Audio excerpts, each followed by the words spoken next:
Okay, well, let me introduce you to who we're talking to. So Fandom Friday is coming to the Whitney Library, and the topic of focus here is Teen Titans. So joining us today with more on that, a friend of the show and youth services librarian, Stephen Matview. So you do know a lot about comics, obviously.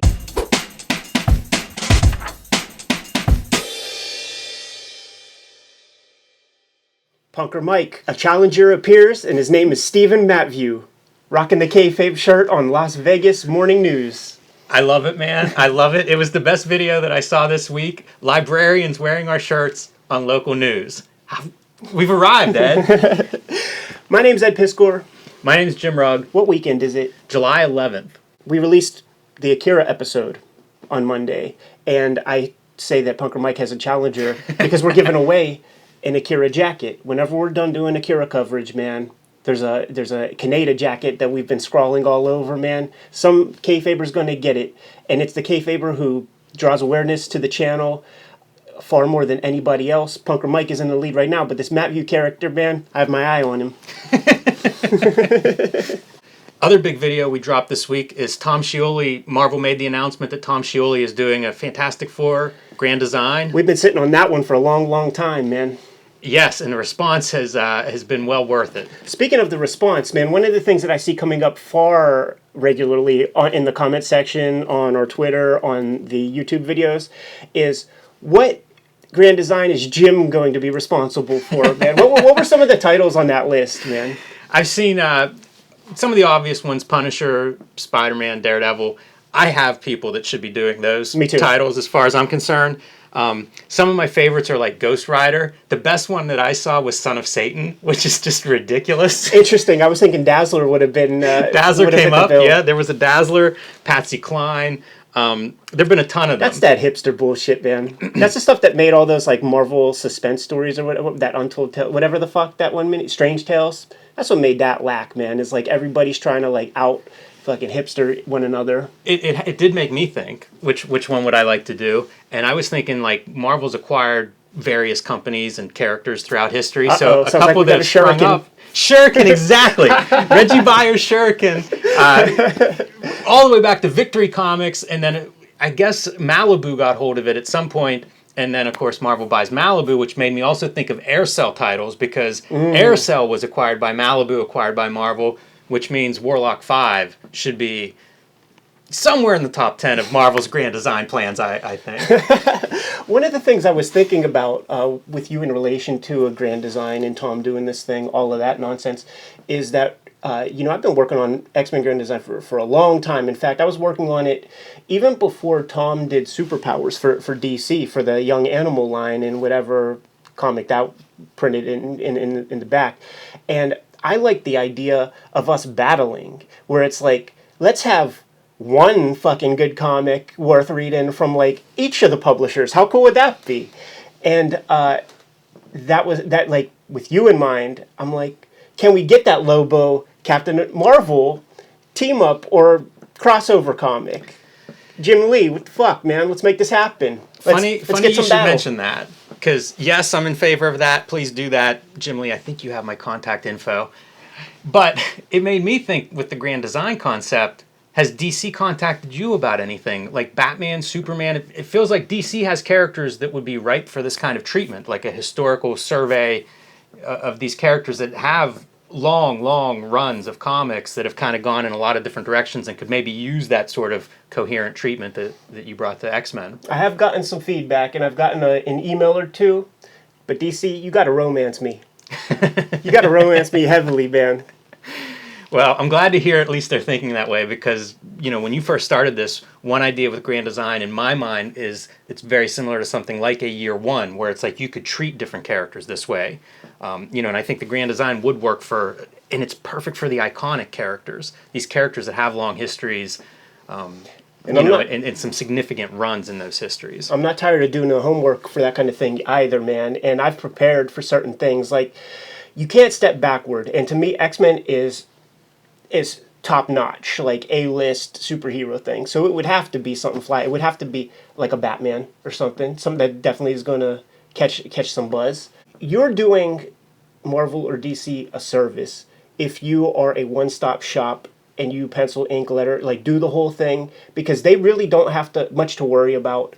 And you could be doing anything else. You could be creating your own comic that in this small business that we have here, you could be siphoning a good profit margin from them. You know, like the buying public has a certain amount of dollars to give per year with comics. And the reason I was able to do the X-Men thing and sort of command the things that I wanted is because the hip hop books made a significant ding in the profits of, you know, the years that these books came out. They did very well. And that's how you get to do these sorts of projects, man. But I'm going back to doing some of my own shit, man. Let me make all the money. Interesting note, you know, you mentioned it's a little bit easier if you're a one-man shop. Mm-hmm.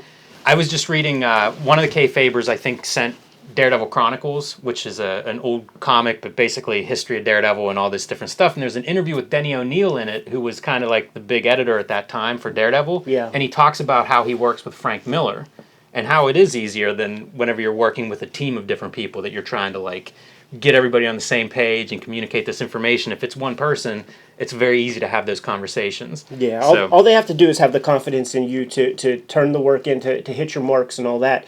The other thing that's beautiful about that Daredevil Chronicles thing is there is a Spain Rodriguez Daredevil piece in there. There is. I thought of that too whenever I was flipping through there. Gorgeous. Bizarre too. Like, totally. Who hooked that up? So weird. There are these weird sort of confluences in comics over the 70s, 80s, man. There was a print that was like a noir proto Frank Miller Sin City print, where it's like, you know, it's like a street light, there's a woman in a trench coat, somebody approaching. When the print was constructed, and I don't know the parameters, 4 or 5 silkscreen color, like all that, but the color separations were done by Kim Deitch. Odd. Yeah. It's strange bedfellows, and it's also small industry. So you end up having these printers and these different relationships that it's like, oh yeah, they print underground comics, but they also print Marvel comics. And whenever you need some type of technical skill, it's an unusual Rolodex that some of these companies would have assembled. The Tom Scioli shoot, though, that thing went live. I want to break news every week, Jim. For sure. I think it's possible too. Like, the more we build the platform up, and much appreciation, we hit 8,000 subscribers plus at this point, man. But the more we build the platform up, the more incentive publishers and editors have to like slide us things to kind of show off early. I know everybody. Like, I can make those connections. It's just like, it's up to you, cartoonists, to make some shit we care about. Let's do it. Let's do it, man. And keep us up to date on it. Occasionally this stuff comes out, and that's the first I hear about it, is whenever I see it on a shelf. Yeah. Too late to give it any advance promo or break that news. But yeah, man, it's very fun to talk about this stuff.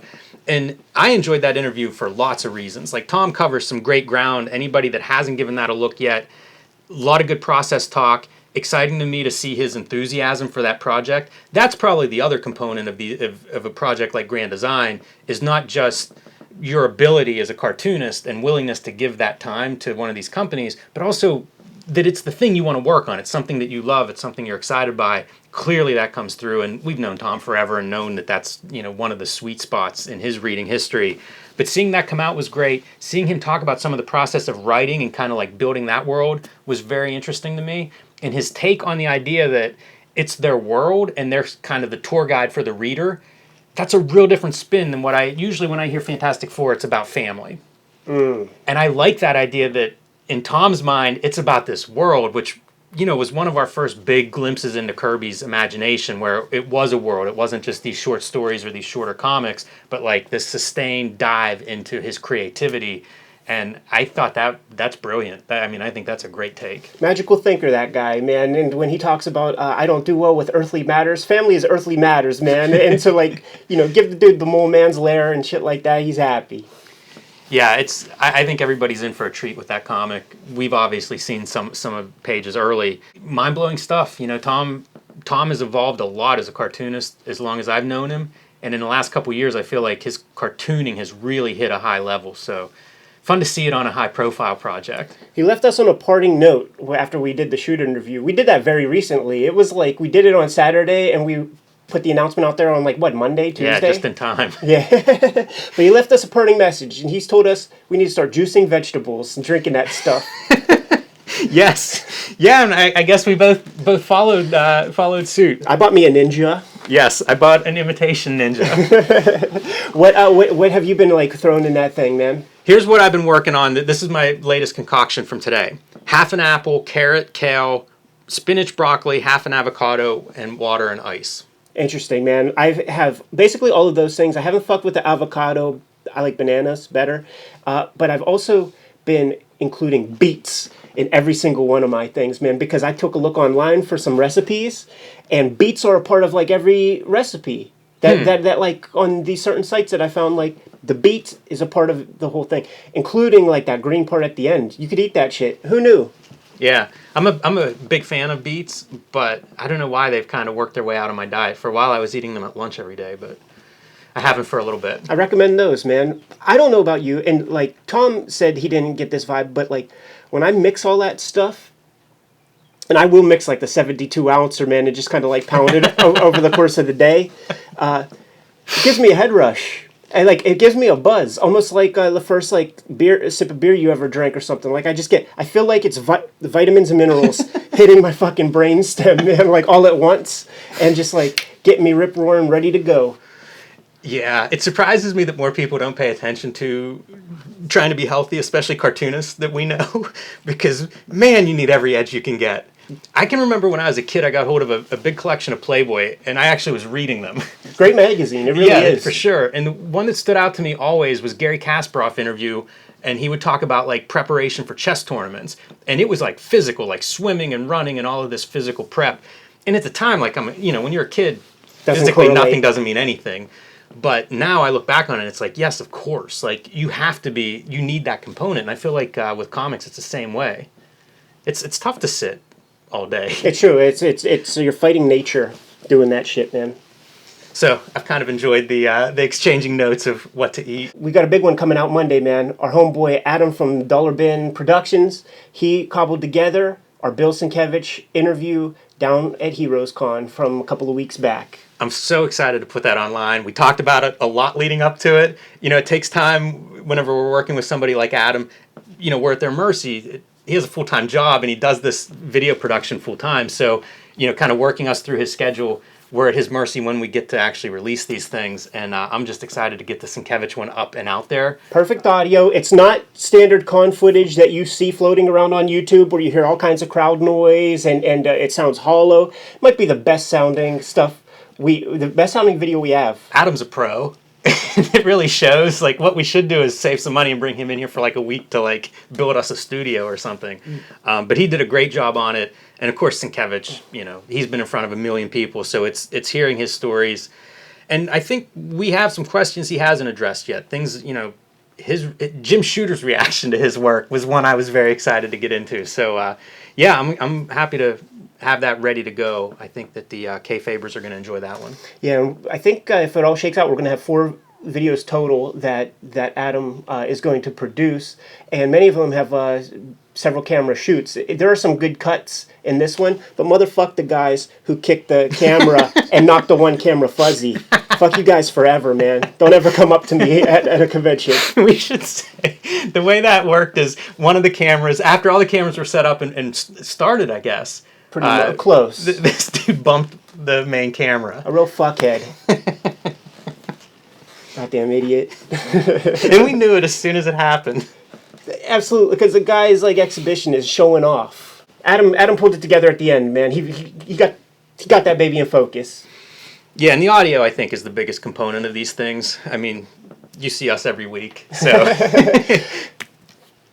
I consider that to be a semi-shoot interview. We kept it crowd friendly to a certain extent, man. We didn't get so deep into the nitty gritty, man, but it was more extensive than any regular panel that I've seen. In fact, whenever we did the Tim Vigil shoot interview, there were a couple of people who like put comments linking to their Tim Vigil interviews, and it was like, Tim, tell us about your art. And it's just like, I see where we come into the picture. I see why we're freaking required, man, because I've been the subject of those interviews. And the rule of thumb, the way that you're taught to to respond to interviews is answer the question that you wish you were asked. But that's a professional, like, that's somebody who's, like, studying how to, like, do this sort of thing, man. Tim's drawn, so, like, of course, he was, like, in those interviews, man, given sort of bare bones, but, like, we get in there, man. There's also impending Jason Latour shoot interview. There's impending Scotty Young shoot interview. There's impending Chris Pitzer of Ad House Books shoot interview. I just talked with Bill from Copacetic Comics not too long ago, working on getting an in-store shoot interview with that guy, a proprietor who's been in the game since the direct market began. First come from DC, came to Pittsburgh really early in the 80s, put together a comic convention, self-published things. Interesting creators came through the shop. Guys like Tom Grinberg, who went on to Continuity Studios. This guy's been around, man. In fact, he was like one of the early kind of speculators who imagined that Giant Size X-Men #1 was going to be a big deal. So when that thing came out, he went to like every con he went to, man, he was scooping up any copies of Giant Size X-Men #1 that he could find, even if it cost him $16. That's going to be a great conversation. Yeah, for sure. Diamond Independent. One of the best comic shops I've ever been in, and one of the guys that is Diamond Independent. I remember going on a comic book shop tour a couple years ago with kind of a bigger retailer, and talking to different retailers on the tour, and they were shocked by that. Because it's like that's as good of a comic book store as I've been in, and I think more stores are thinking in that direction, and they should be. Like you hear about growth in the graphic novel market and graphic novel sales, and a lot of that is through channels outside of Diamond. So I think, we're living in these times that are just geared towards efficiency, and that's part of, I think, running a comic book store in today's world is like knowing what resources are available to you as a retailer. And more retailers that I talk to, it's part of their strategy. They're getting books from all over the place. Yeah, adapt or die, and there was a common way to do things for about 30 years. But once we get Kickstarter and books that are kind of like exclusively coming from creators themselves and shit, you have to adjust, or else you're going to miss out. You're going to leave money on the table. Before Kayfabe got distribution with Bergen Street, stores could have made a lot of money if they would have invested in that and just had like the foresight or just the extra fucking energy to do a couple of clicks on a keyboard and order a bunch from the guy. Yeah, that said, I don't know how people keep up with everything that's coming out. Hey man, if you run a store, that's your fucking job, man. Yes. You get no sympathy from any people. Very true. That's one of those questions as we get into talking to some retailers for the show. That's something I'm curious about is how they're staying on top of everything that's coming out. And obviously nobody stays on top of all of it, but you have to be plugged into as much of that stuff as possible for sure. I think the more interviews that we do with retailers, it'll become crystal clear to the audience that these stores kind of mirror the neurology of the proprietor. Like it sort of is shaped in their image in a lot of ways, man. And that will be a fun thing to illustrate on the record, on the channel, because that's something that I really appreciate whenever I visit new shops. Absolutely. I could almost psychologically profile the proprietor. Like if I pop into a place, I'm like, I have this guy's number. Yeah. I know it. I know what this dude's about. It is really interesting. Like we've gone to enough shops at this point. It's almost like when I started reading comics and started to identify artists and be like, oh, it's this guy's style or it's this guy's style and they come from here. Shops are the same way, Ed. You're exactly right. I went to Florida a couple years ago and I would stop at shops along the way, like Criminal in Atlanta, places that I had heard of. And you could almost figure out like when the shop was founded, because there are a lot of these shops that were founded in the 80s that were combined with things like record shops or music shops. And, like Ides in Pittsburgh is one of these shops. And you can kind of see these eras of when the stores were founded originally and how they're kind of built, and that's interesting. So yeah, it will be fun to talk to retailers and show off some of those personalities, styles, approach, philosophy, all the stuff that it's part of what I love about comics, and especially visiting different stores. We had a week off last week because it was July 4th from our screenwriting course, man. But we're filming this on a Thursday. Our screenwriting class is in the evening on Wednesdays, man. So we had a jam-packed session last night, man. I go home and it's like I've been electrified. Totally. It's so much energy in that class.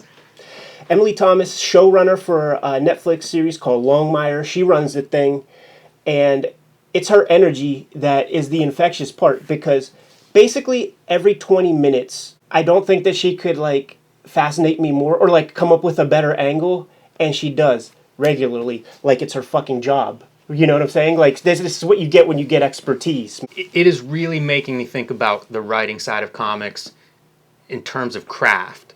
The craft is extraordinary, like what she's exhibiting, her knowledge, her confidence in it, her ability to sort of hone in on just small things in our writing, not just us, but the whole class, and really kind of go to work on those, make little changes that make a huge difference. I feel like I don't see enough of that in comics. No. And maybe it exists, but I'm not aware of it. Like I would love to find like whoever's having these conversations about the craft of writing comics, like please key me in. I want this info. It's those guys who, like a Klaus, who probably, puts out a book every couple of years because there's scrutiny here. And I've never scrutinized my work to this degree ever. One of the questions I had saved up for the show here is I wonder if, like, when you guys were putting together Street Angel, you and Brian, obviously there was a lot of back-end work to be done, but how would you gauge your level of scrutiny with that stuff when you guys are a tandem compared to, like, what is evolving with this current process? We did a lot. Mm-hmm. There's so much, like, for whatever page is published, there's probably 10 unpublished pages. And some of it's totally different stories, but it's still shaping character and figuring out that world. What we lacked would be like the understanding of structure, some of the formal education we just didn't have. So it'd be a lot of like feeling around in the dark and fighting with each other about which idea is better, but maybe not being able to fix it or to be clear about why this isn't working or why this is a better strategy, or defending kind of our intuition. So it's two relatively uneducated writers duking it out to try to shape this thing into something. And I think a lot of work is made that way, and that's okay. But seeing somebody that has a better understanding of craft, man, it's more efficient. It's just so much more efficient. But all the groundwork, like I don't think there is a shortcut for that. That was the takeaway for me this week, was mainly focused on character development, right? And it's not that different than you'll see artists doing character sketches, and you'll see lots of them, as the character design evolves. And that was something that came up in class, is like, even if you end up going in a different direction with these characters, or the story, like the character doesn't necessarily make it into the story, your knowledge of that character is vital to writing the story, to the part that does make it onto screen or onto the page. So that part, it's kind of obvious, but at the same time, it's valuable. Like this is a story, the one that I'm working on in that class is one that I've kind of had in my head for a while, but had not committed to paper. And I've probably done, 60 pages worth of writing in the last 2 weeks on it. And it's still in an early stage in terms of shape, but there's so much more I know about it. Like there are scenes where I'm like, man, that's a great scene. And who knows if it makes it to the end or not, but I have those pieces. So it's a real pleasure watching your thing develop from, we go down to Heroes Con, and I mentioned to you, I'm taking this class. And you just had like the slightest germ of an idea. We go to Heroes Con, we come back on a Monday, the class begins on a Wednesday, and you have something. Basically, still an idea in your head, pretty much. And then just watching this thing shape up over the course of this past month, it's really exciting. I feel like I could see your characters in my mind. It's coming together. I'm excited by it. And it's interesting to me, like, once you actually write that stuff down, and she got into some of her process last night, which we'll mention here in a minute, but you write this stuff down, and then, like, whenever we're going through everybody's stories, it's like you can almost dissect what's written to get insight into those characters. Like, there's so much stuff that just, you might write it because I got to turn this in this week. But it's there. Like, there are germs, there are unconscious, subconscious kind of things that once you go back and scrutinize, it's like, okay, why did you write this part? Like, it seems like maybe that was a throwaway at the last minute, but was it? And you start, there's so much information that is there, and seeing that information revealed and pulled out has been amazing. One of the things she showed us last night that stood out to me, and we talk about getting her for a shoot interview. And if we do, hopefully we'll be able to share some of this stuff. She said she would. She was showing us one of her notebooks. And she was saying, and a lot of writers do this, you just free write. You sort of turn the editor hat off and you just write. And she described some of it as like, you're asking yourself questions about this character. Where are they from? What are they doing? These things that may not ever be worked in, or they may change, but it's just like every question you can imagine about this scene, about this interaction, who's there, what are they talking about? all of this stuff, little minutia. And so she's filling up this notebook, and then she goes back through it, rereads it, highlights the parts that stick. That's such an interesting way to organize information, in my opinion. And then moving on to what she kept referring to as scheduling, which may be similar to TV talk. Right. But maybe similar, like I always think, like, how does this equate to making comics? And I think of like layouts, which, we've been talking about a little bit off the air. And she says, like for scheduling, she'll write on note cards, and then she can easily pin them up and move them around and add to them and stuff like that. And we've heard of other people working that way. That's definitely not some trade. Got the biggest bulletin board money can buy in the other room. Yes, right there, exactly. But it's pretty great to just, that's the most basic stuff, is the idea of you're writing it in a notebook, but then you're rereading it and editing. Got to do it. Like these steps are so simple on one hand, but it's not how I work. Like I will certainly brainstorm out ideas. I have notebooks of chicken scratch that would make people think I'm a madman, but I'm not going back through then and like some visually indicating like, okay, here's the second pass. That's great, man. It's really a slick way to do it, I think. Whenever I was working on hip hop and X-Men is when I got that big giant bulletin board. And I did my, like for Hip Hop Family Tree, I did my kind of like Avon Barksdale, The Wire family tree with like red yarn strings. And this person's like, for real, like it was so ridiculous. And it was up there. It lived for a while. And I became so kind of like weirdly self-conscious about it. Even more so with X-Men, because the board was filled with notes for X-Men too. And that's a little bit more weird.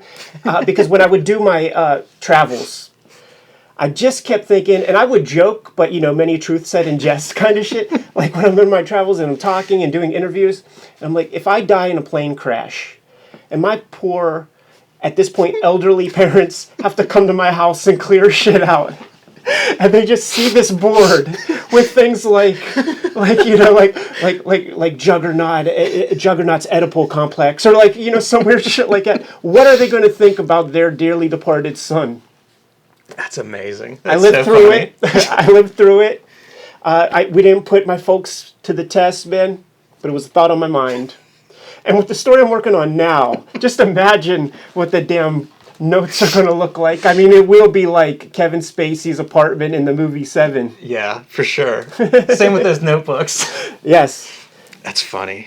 The notebook thing was great because it parallels some stuff from the Tom Shoot interview, man. When he shows up to notebooks filled up with material that inevitably will either get the thumbs up or down and appear in Fantastic Four Grand Design or not. I thought the exact same thing.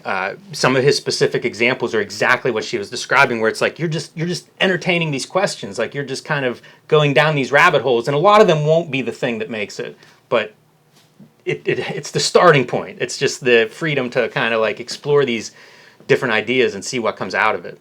She is a TV producer, and we're comic book dudes, and she's very conscious that we're not working on screenplays. And so she said this thing about like, if it's going to take you a year to draw, like it should take you a year to write, and that sort of holds true in a lot of ways to me. Like it's not a 1-for-1. But sort of at the end, it was important for me to like get across like, please don't think that like I'm just here for 4 weeks and like I'm going to just like start drawing a thing. Like this story's been in my mind a long time.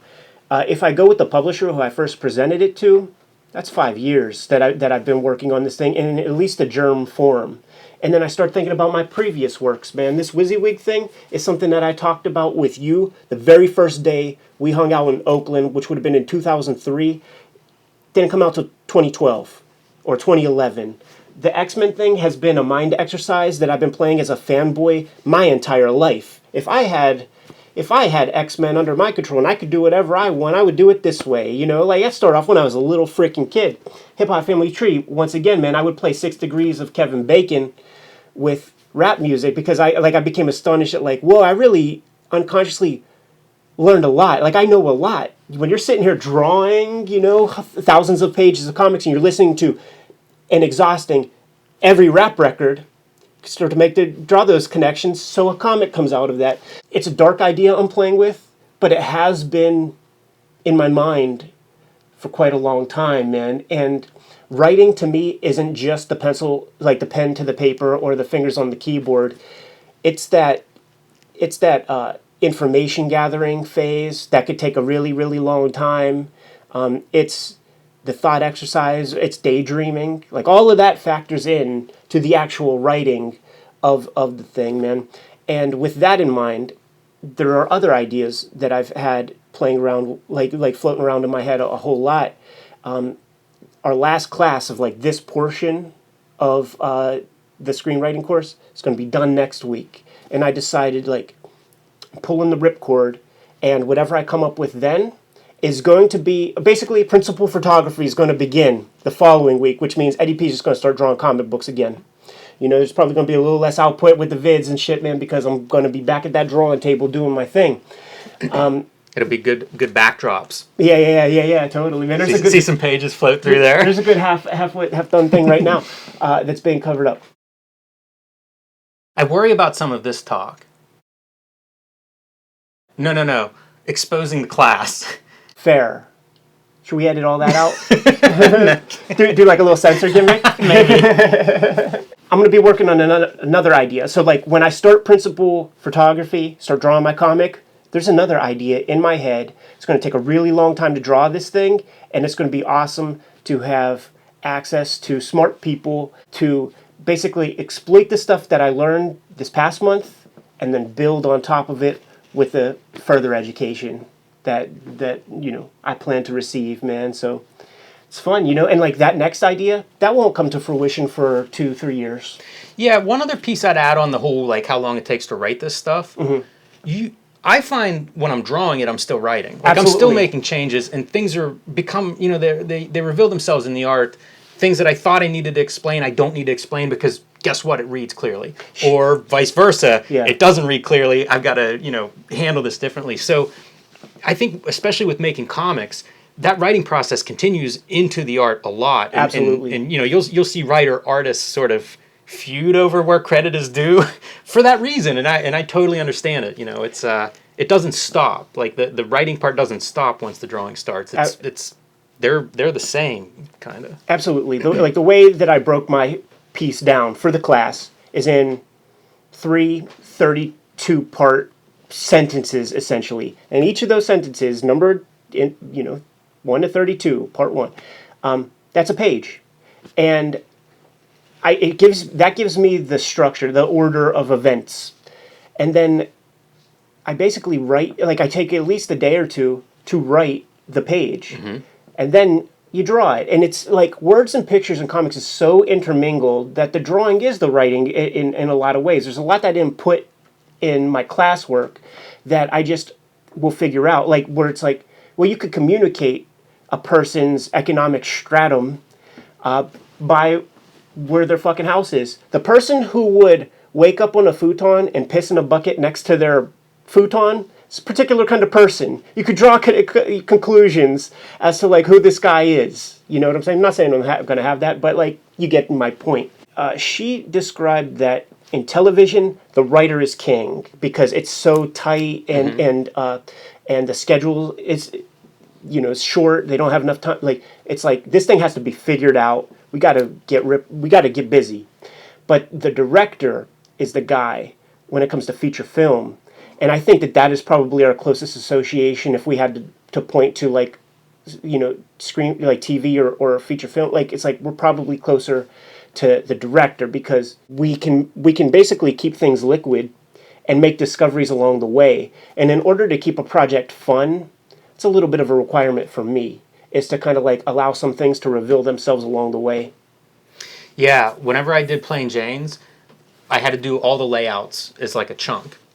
And I have never worked that way before. Like usually I'm working for myself and I'm doing layouts and pages like sort of together. And it keeps it exciting for me that way. And it allows me to make changes. Like maybe the ending changes because halfway through I realize something better.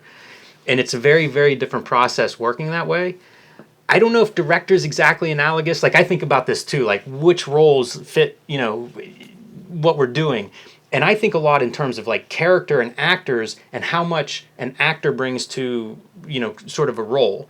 And it's not writing, but so much of our understanding of that character is based on that actor and choices they make, things that, the writers probably never even thought of. It's it's interesting getting outside of comics to have these kind of thoughts, because all of this stuff informs comics making, but it's not necessarily things we talk about as cartoonists very often. Occasionally it pops up. Like Will Eisner would talk about things like body language and actor, but it's not something I hear a lot of cartoonists talk about. But it's like you say, that setting. I had a set designer in a class recently, and just the way they would approach like the wealth, the richness that is available in a set in backgrounds, you can tell everything about this character without ever even seeing the character. Just walk through their living space, as you say. So all those things are we have access to as cartoonists. You know, that's all stuff we get to draw on a blank piece of paper. You just got to think about, you know, you got to figure that stuff out, and it's crazy. You know, it's not, we're not the director. We're the director, the writer, the cinematographer, the lighting person, wardrobe, you know, all the actors. Like, we're all of those things, and it's nuts. It's really kind of crazy. Let's make a compromise and not be so gauche to say that we're all those things, and just accept that when it comes to the page, we're gods. yeah, and it's probably good to engage in these classes and things that get us out of the God room for that reason, because you see a lot of cartoonists succumb to that. It's true, and you know, no growth in the career, no growth in the skill set. They start to believe their hype and all that kind of thing, man. Maybe shrinkage in the human part. Like, it's not good. Yeah, I met a couple heroes. I met a couple heroes in my day, for sure. And that's the other cool thing, too, man, is just, like, being upfront. And since we have stuff out there, since we have books in the wild, since we have this YouTube channel, develop the fucking skin as hard as a turtle shell. So I'm happy for all criticism. The reason I even took the course is because I've been operating through intuition my entire career, my entire life. I've been making comics since I was a little kid and just kind of like doing my best. Absorbing the master classes, the David Mamet, the Neil Gaiman, the Aaron Sorkin stuff. One of the rules that one of the things that they all mention is that there are rules. Like, it's fiction to think that you could just go in and do whatever. There are exceptions to the rule that you could point to, as some anonymous commenter is doing right at this very minute. You know, like, the thing that makes the game of baseball interesting is the rule set. So if you have some good rules of thumb when it comes to structure, when it comes to putting together, you know, an Aristotelian drama, use it. Use it. It's a tool that's been there for 1,000 years. Yeah, it enters the... It becomes language. You know, Scott McCloud talks about comics as language. Yeah. Any of this stuff is language. Like, we understand television, we understand cutting in video, you know, as viewers. Well, that's language. It's not natural that you cut from one scene to another or from one shot to another shot. But we all understand it fine at this point, because it's like all these filmmakers more or less use these tools in the same way. It's codified. So we understand what it means whenever we cut from inside to outside. It's not like we've switched channels. You know, it's a normal part of the language. One of my favorite things to do of late, with the crystallization of some of these rules by way of the class, is when I watch things, I'm paying attention to two things, sort of as a exercise for myself, because you can never relax. We don't relax here. Give me a fucking break. You don't see a couch. You know what I'm saying? Always working. So the things that I've been making note of in everything I've been watching, like very heavily, like with the idea of being a student in mind, is what is the plot, like plot-wise, what is happening here, and how are they communicating character as we move the characters through the plot? It's something that intuitively I've paid attention to a certain extent, but I'm hyper-focused on it now and finding a lot of tricks, because if humans are good at anything, it's pattern recognition. So if you see certain things pop up more than once, might be a tool in the arsenal, man, whenever it's time to put these comics together.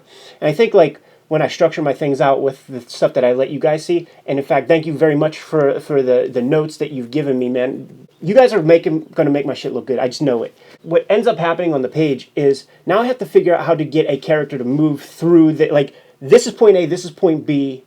Got to move there, but I want to try to communicate as much character as possible through that sort of adventure. That's one of the things that the class is really helping out with. I think about that in wrestling. when you see like your ring full of dudes that are doing their promos or working their match, and they all have those little ticks. They're all trying to advance that piece. Like, what can they do? Even in a tag match, what can the guy on the outside do to keep selling whatever the storyline is?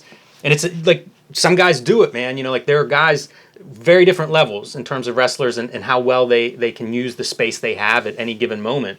But you'll see those guys who are like expert levels, you know, like Austin used to come in the ring and he would never stop moving. You know, like his whole thing of like, don't trust anybody. Like, man, his head was always on a swivel.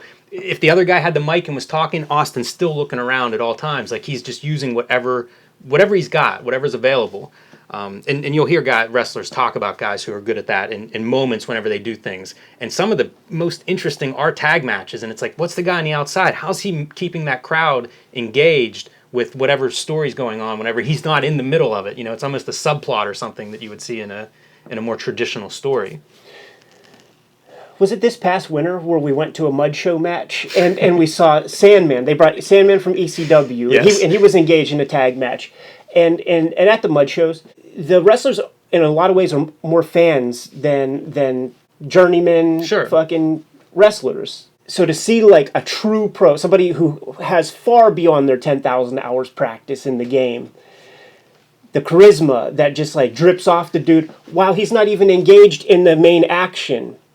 That dude was keeping the entire enterprise afloat and keeping that thing moving and exciting and popping the crowd, as they say, man. It was his work. And if you have 4 guys that have that skill set, you got a good match, got a good story. Yeah, that was something that came up in Street Angel as we got further along and I started to know these characters. We would get to a scene and it'd be like, well, what is this character doing? You know, that's off action, but like I knew her character well enough to be like, okay, that's what, you know, she would be doing this in this situation. And it's really, that part's really fun. So yeah, a lot of groundwork, you know, to get to that point. But I mean, this class has been, you know, it's a great excuse for it. It's deadlines. Before we get to drawing that stuff, though, a little studio cleanup is required because once I start drawing, I don't relax. Like, it's all drawing all the time until a book gets made, man. We've receiving a lot of packages. Hold that thought one second. Let me show off a couple of things we got while I'm thinking of it.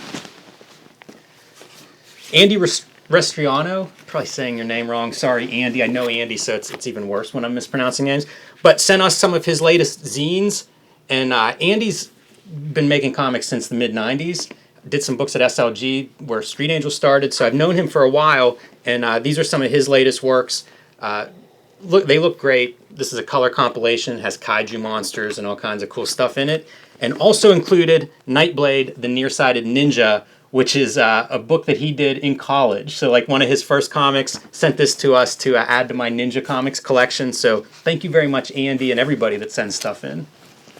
But you've been on a mission, man. You've been cleaning the studio out. I have, and it's always on my to-do list. And I realized as I'm putting comics away, I have stuff from a year ago. Like, it's been a year since I've really cleaned that space. It's been busy, but it's great to clean it. I'm about halfway through the cleanup. Couple of long boxes of comics that I've put in order, new bookshelves, which I'm racking, you know, bigger books on.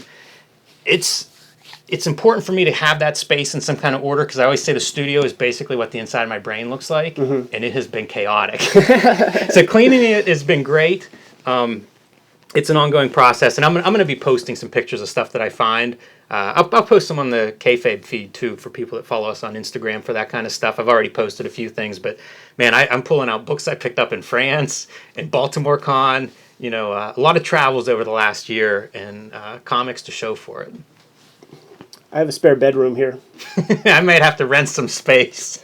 You're not going to be able to because I'm going to have to get rid of the fucking bed that's in there. Like, I have these piles everywhere. And I'm going to have to get a couple more bookshelves. Like, I'm just sort of, like, eyeing things up. And it's like, okay, that's probably 2 bookshelves worth of stuff. And another one of these Lowe's racks for long boxes. It's going to be a big job over the summer, man. Yeah, you do have to do it between books. Like, you're not kidding, you know? Like, everything kind of accumulates. For me, as I get into a book, it becomes more and more all-encompassing. Yeah. And by the end, like the last 2 months or something on a book, that's it. Like, everything just gets put off until after the book is done. And in a couple of months, man, that can be a big to-do list. I think we should get back to it. Yeah, I think that's a good place to stop.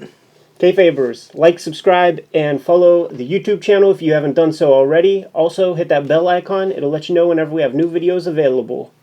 You can pick up Cartoonist Kayfabe merch at our spread shop, like our friend Stephen Matview did. And we have a new shirt design. How could we forget? We should have led with that. We have a new shirt design based on your drawing. Read more comics, as in the Alan Moore comics that you've been reviewing on the show. The other Dark Prince of comics. Yes, I'm very excited by that design. I think it looks really cool. Excited to see some Kayfabers wearing it. Next Weekly shoot, remind me. And I'll tell you the story about how I think Alan Moore put a spell on me. What a tease. Sounds great. All right, Kayfabers, you have your marching orders. Tell them, Jimmy. Read more comics.